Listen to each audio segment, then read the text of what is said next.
আমি কলকাতা থেকে বলছি। হুম। আমার নাম আরিফ। আমার একটা প্রশ্ন আছে। তো বলেন। আমি আপনার অনেক ভিডিও আমি দেখেছি, এই তবলিগ জামাতে সেই 3 ঘন্টার উপর আপনি আলোচনা করেছিলেন। হুম। তো সেই জি। আলোচনায় একজন ব্যক্তির নাম উল্লেখ করে, যে মুরাদ বিন আমজাদ। তো ওনার কিছু বই পুস্তক আমি পড়েছিলাম, যে তবলিগ জামাতের। তো এখন ওনার সম্পর্কে অনেক আলেম ওলামা এমন ফতোয়া দিয়েছে বাংলাদেশের, ওনাকে মুরদাদ বা কাফের বলা হচ্ছে। হ্যাঁ, তো এখন ওনার বইগুলো আমি আজ থেকে 10 বছর ধরে পড়াশোনা করলাম, কিন্তু সব কোরআন সুন্নাহ মোতাবেক পেয়েছি। সহি আকিদা, তাবলিগি নিসাব, আর হানাফিদের প্রচলিত 100টি ভুল। হ্যাঁ, এই ধরনের হুম। মানে বই পড়ে আমি উপকৃত হয়েছিলাম। কিন্তু এখন উনি বর্তমান যে কাবা ঘরে মানে যে তপ করা হয় আর যে চুমু দেওয়া হয়, যেটা মানে পাথরে যেটা, আপনার প্রশ্ন মানে বলেন, আমি জানি, সব জানি আমি। আপনি প্রশ্ন বলেন শুধু। তো ওইটা সম্পর্কে উনি একটু নোংরামু উক্তি করেছে, আর ওইটার বিরুদ্ধে বাংলাদেশের অনেক আলেম ওলামা ওনাকে মুরদাদ বা কাফের বলেছে, যেরকম শহীদুল্লাহ খান মাদানি, মুজাফফর বিন মহসিন জি। এরকম জি। জি। বলেছেন।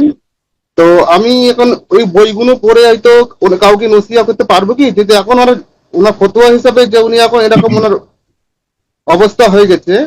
তো ওনারই ওই আগের বইগুলো পড়ে বা কাউকে বা নসিহত করা যাবে কি, যে বইগুলো খুব ভালোই লিখি মানে লেখালেখি আছে, বিশেষ করে তবলিগ জামাতের মানে যেভাবে আলোচনাগুলো করা হয়েছে কোরআন সুন্নাহর দ্বারায়। যদি এখন উনি আহলে কোরআন দাবি করছে।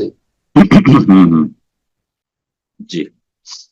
আপনার প্রশ্ন হচ্ছে তার এই বইগুলো, আগের যে বইগুলো আছে সেই বইগুলো থেকে আমি কি উপকৃত হতে পারবো বা কাউকে কিছু শিখাতে পারবো, এই আর কি। জি। আপনার প্রশ্নের উত্তর হচ্ছে যে তিনি, আল্লাহ তাকে হেদায়েত দান করুন, তার অনিষ্ট থেকে ইসলাম এবং মুসলিমদেরকে রক্ষা করুন, বাংলা ভাষীদেরকে রক্ষা করুন আল্লাহ বিশেষভাবে। সেই ব্যক্তি একসময় দেওবন্দি সুফি আশআরি মাতুরিদের গর্তে ডুবেছিল, সেই গুমরাহির গর্ত থেকে উঠে এসেছিল, ওঠার পরে কয়েকটা বছর ছিল, আর তারপর আবার আর এক গর্তে, আহলে কোরআনদের কুফরির গর্তে গিয়ে আছাড় খেয়ে পড়েছে। সুতরাং সেই ব্যক্তি আপনাকে কিছুদিন আলো দিয়ে, যখন ওপরে উঠেছিল গুমরাহি থেকে, গুমরাহের গর্ত, তখন আপনাকে আলো দিয়ে সে অন্ধকারে ডুবে গেছে। নাসারুল্লাহ সালামাত ওয়াল আফিয়া। আলহামদুলিল্লাহ আফানি বা আফানা মিম্মা ইবতালাহুম বিহি ওয়া ফাদ্দালানা আলা কাসীরিম মিম্মান খালাকা তাফদীলা। এই দোয়া নবী সাল্লাল্লাহু আলাইহি ওয়াসাল্লাম পড়তে বলেছেন বিপদগ্রস্ত, বালাগ্রস্ত, পথভ্রষ্টকে দেখে। জি। সুতরাং এই দোয়া পাঠ করবেন। জি, সুনান আবু দাউদ দোয়া। আল্লাহ হেফাজত করো তার অনিষ্ট থেকে। মাঝখানে কিছুদিন ভালো এতে এসেছিল, তারপরে আবার সে গুমরাহিতে চলে গেছে, ওর চাইতে আগের গুমরাহির চাইতে বড় গুমরাহিতে চলে গেছে। কথা বোঝা গেছে? আহলে কোরআন কোন ইবাদতবন্দি করতে পারবে না, আজান দিতে পারবে না, নামাজ পড়তে পারবে না, রোজা রাখতে পারবে না, যাকাত দিতে পারবে না, হজ করতে পারবে। কোরআন আলোক, কোরআনের ব্যাখ্যা যদি হাদিস কেউ না মানে, হাদিস অস্বীকারী যদি হয়, তাহলে সে মুসলিম থাকতেই পারবে না।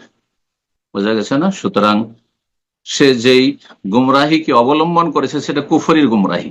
জি। ওহি দুই রকম, এক ওহিকে মানে, সে দ্বিতীয় ওহিকে মানে না।